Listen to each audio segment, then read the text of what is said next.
We're going to look at factoring trinomials with a lead coefficient. If you already watched the merchant method video for just factoring trinomials, that's great, you're ready. If you didn't, you probably want to watch that first. So this is going to be a little different because for these problems, we have a coefficient of our squared term. So we're going to build on the factoring method, my merchant method from the other video. So let's see what that looks like. So this is just going to be the overview and then we'll do some. So we still start with two sets of parentheses, except instead of just putting an x in each set, we're going to put an ax in each set.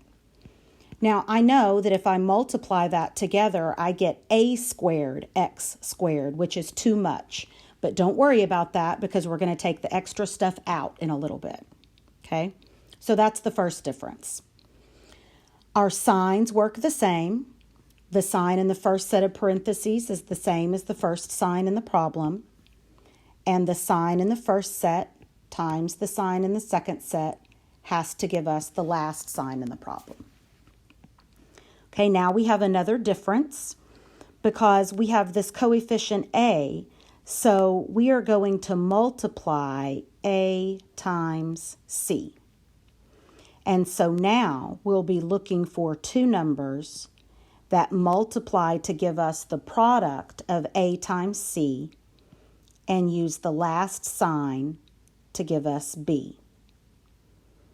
We still put our larger number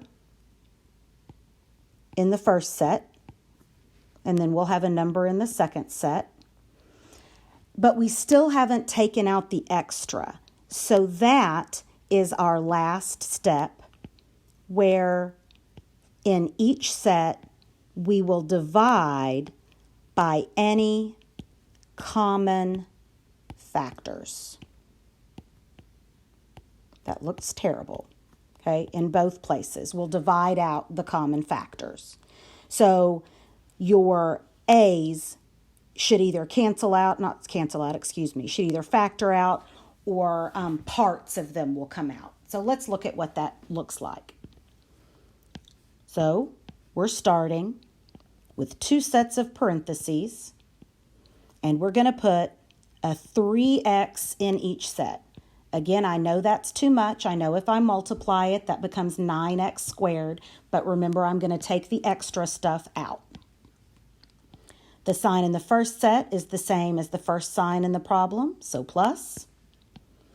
The sign in the second set has to multiply times the sign in the first set to give us the sign in the last set, so positive times positive is positive.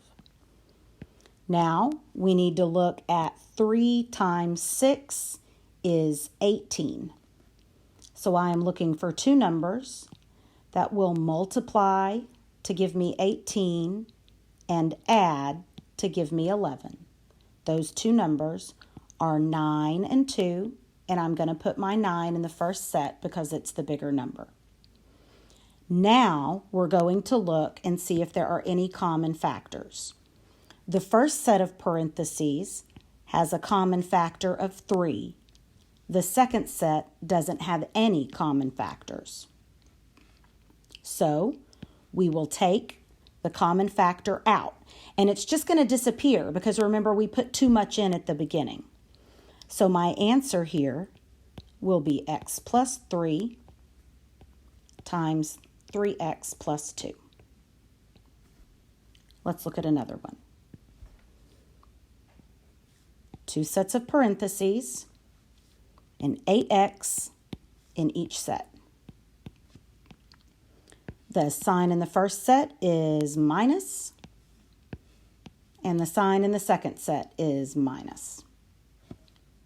Now we're going to look at 8 times 5, which is 40. So I need two numbers that will multiply to give me 40 and add to give me 22. So that would be 20 and 2. And I put the 20 in the first set. Now I need to look for common factors. The first set of parentheses has a common factor of 4. The second set of parentheses has a common factor of 2. So my answer is 2x minus 5 times 4x minus 1. Remember, the common factors just going away because we put in too much at the beginning, and you can always FOIL to check yourself. All right, 2 sets of parentheses, a 2x and a 2x. The sign in the first set is positive, and positive times negative gives me the negative. Now I'm going to look at 2 times 7, which is 14. So I need 2 numbers that will multiply to give me 14 and subtract to give me 13. That is 14 and 1. Now looking at common factors, the first set of parentheses has a common factor of 2. Second set has no common factors. So x plus 7, 2x minus 1. 2 more. 2 sets of parentheses, 2x in each set. The sign in the first set is plus, and for the second set, plus times minus is minus. Now, we're going to look at the 2 times 20, which is 40 again.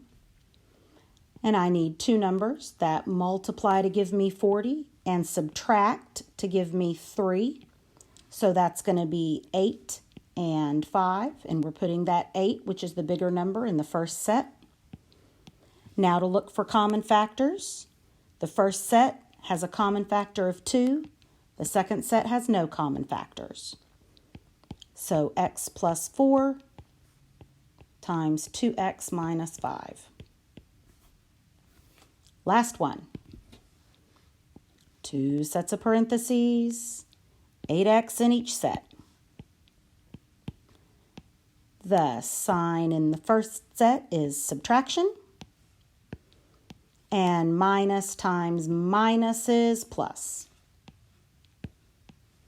Now we're going to look at 8 times 3 is 24. I need 2 numbers that multiply to give me 24 and add to give me 14. That's going to be 12 and 2. 12 goes in the first set because it's bigger. Now I'm going to look at common factors. The first set has a common factor of 4. The second set has a common factor of 2. And our answer would be 2x minus 3 times 4x minus 1. All right, I hope you found this helpful.